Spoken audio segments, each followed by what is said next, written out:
ओम शांति। स्वयं शिव बाबा ने हम सभी को आकर पवित्र भाव का वरदान दिया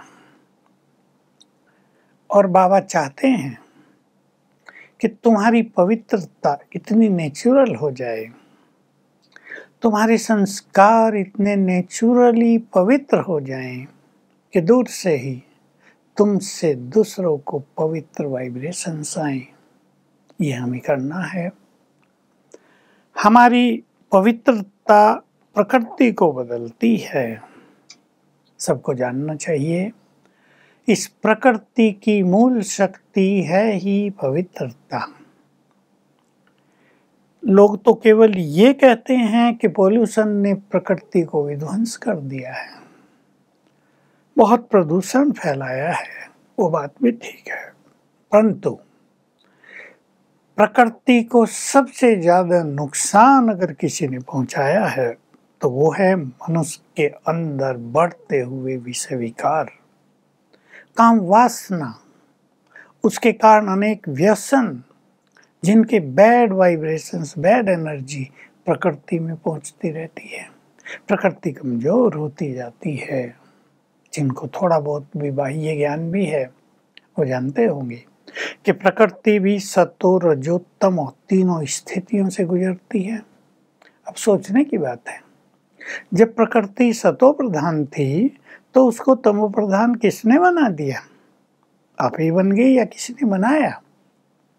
ये संसार का खेल प्रकृति और पुरुष से मिलकर ही चलता है।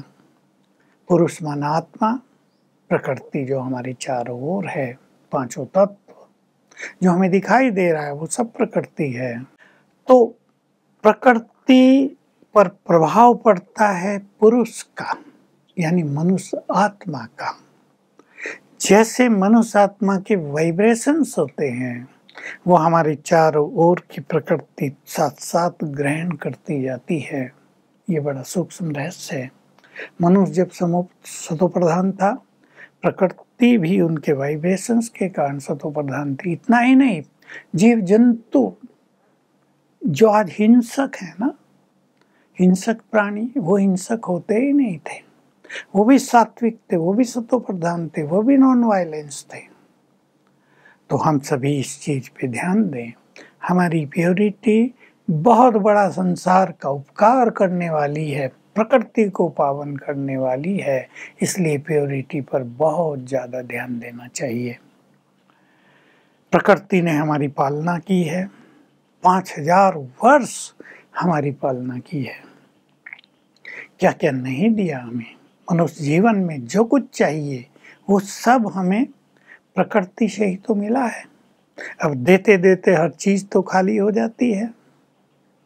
चाहे उसको आप पॉल्यूशन कहें, उसने खाली किया, चाहे खानों के कारण धरा खाली हो गई, चाहे आकाश भी पॉल्यूटेड हो गया, पानी भी पॉल्यूटेड हो गया, हमारी धरा भी पॉल्यूटेड हो गई। देखो धरती अब अन्न हमें सहज नहीं दे रही है, सहज कुछ भी प्राप्त नहीं हो रहा, जैसे उसे खींचा जा रहा है। तो हम पुरुषों का, यानी हम आत्माओं का परम कर्तव्य है अब इस प्रकृति को पुनः पवित्र करें, सतो प्रधान बनाएं। तो प्रकृति सतो से तमो बनी है मनुष्य के कारण। मनुष्य ही जिम्मेदार है, मनुष्य आत्मा ही रेस्पॉन्सिबल है। जीव जंतुओं में भी अगर गिरावट आई है तो वो मनुष्य आत्मा के कारण आई है। ये सत्य सभी को पहचान लेना चाहिए। आपने सुना ही होगा, कई ऋषियों के पास शेर भी आकर बैठ जाते थे, सांप भी, बड़े बड़े जहरीले सांप बैठे रहते थे, घूमते रहते थे, उनके वाइब्रेशंस के कारण। मनुष्य के वाइब्रेशंस चारों ओर गहरा इफेक्ट डालते हैं। तो सभी को जो ब्रह्मवत्स हैं, जो ईश्वरीय मार्ग पे चल रहे हैं, अपने घरों के माहौल को भी बहुत पवित्र बनाना है। बाबा तो सबको बहुत उमंग दिलाते हैं। तुम्हारी प्योरिटी यदि प्रकृति को बदल सकती है तो तुम्हारी प्योरिटी क्या तुम्हारे घर को नहीं बदल पाएगी? अवश्य बदल देगी। तो रोज सवेरे उठकर अपने इस स्वमान में स्थित हो जाएं, मैं पवित्रता की देवी हूँ या पवित्रता का फरिश्ता हूँ। और कुछ देर अभ्यास करना। बाबा से पवित्रता की गोल्डन किरणें मुझ पर पड़ रही हैं, जैसे मैं इस गोल्डन फाउंटेन के नीचे हूँ। और फिर मेरे मस्तक से, मेरे नैनों से ये प्योर गोल्डन वाइब्रेशंस पूरे घर में फैल रहे हैं। 1, 2, 3 मिनट फैला दो। देखना आपके घर की स्थिति कितनी सुंदर होती है, वहाँ के विघ्न कैसे नष्ट होते हैं, वहाँ रहने वाले सभी लोग कैसे चरित्रवान बनते हैं। यद्यपि आजकल का ये शब्द चरित्रवान लोग भूल गए किसे चरित्रवान कहते हैं। आजकल तो कुछ दूसरी भाषा हो गई है संसार में, लेकिन सबको अनुभव होता है। किसी के बच्चे जब गलत मार्ग पे चले जाते हैं तब उन्हें पता चलता है चरित्र का कितना इम्पोर्टेंस है इस संसार में। कैरियर के लिए, निरोग काया के लिए, बुद्धि की स्थिरता के लिए, जीवन में सफलता के लिए चरित्र कितनी इम्पोर्टेंट चीज़ है।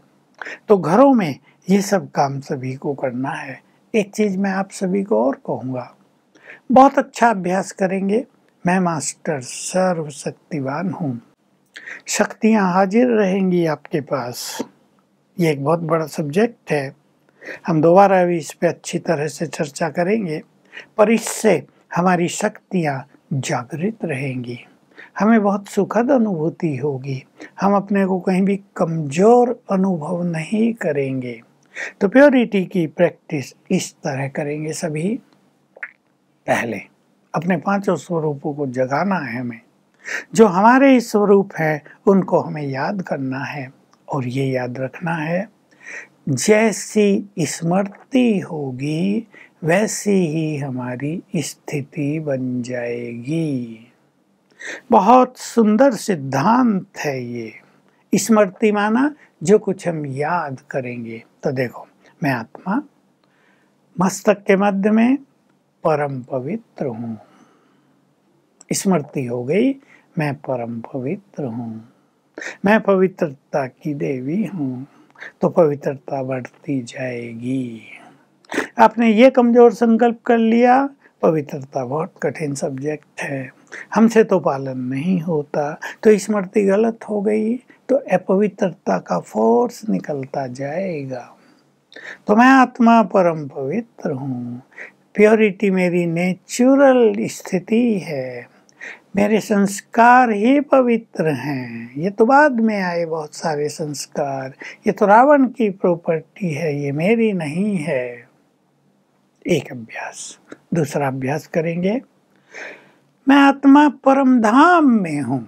बहुत सुंदर अनुभूति। आप रोज इसको स्मृति में लाया करें और रोज अभ्यास किया करें और अपने को बैठा हुआ देखें परम धाम में, जो शांति धाम है, जहाँ अनंत शांति फैली हुई है, जहाँ बहुत स्वीट साइलेंस है, जहाँ को याद करते ही मनुष्य का चित्त शांत होने लगता है। कुछ देर के लिए अभ्यास करेंगे, मैं आत्मा वहाँ हूँ। बैठ जाए वहाँ। तीसरा अभ्यास करेंगे, मैं देव कुल की निर्विकारी आत्मा हूँ। अपने देव कुल को सामने लाओ, देव स्वरूप को सामने लाओ। देवत्व बहुत डिवाइन, चेहरों पर कितना पवित्रता का ग्लो, मैं ये हूँ। तो इस स्मृति से प्योरिटी बढ़ती जाएगी। और फिर अपना फरिश्ता स्वरूप सामने लाएं, पूज्य इस देव देवी स्वरूप सामने लाएं, सब संपूर्ण पवित्र हैं। तो जैसी स्मृति होगी वैसी स्थिति बनती जाएगी। तो आइए हम सभी इस संसार को पवित्रता का बल प्रदान करें। हमें महसूस होना चाहिए पवित्रता हमारे लिए बहुत बड़ा बल है। हमें पवित्र वाइब्रेशन सबको देकर, विशेषकर देवकुल की आत्माओं को देकर उन्हें पुनः मनुष्य से देवता बनाना है। तो अपनी प्योरिटी को खुद महत्व देंगे, श्रेष्ठ स्मृतियों के द्वारा इस हाईएस्ट स्टेज को आगे बढ़ाएंगे और स्वमान याद रखेंगे, मैं हाईएस्ट एंड होलीएस्ट आत्मा हूँ। ओम शांति।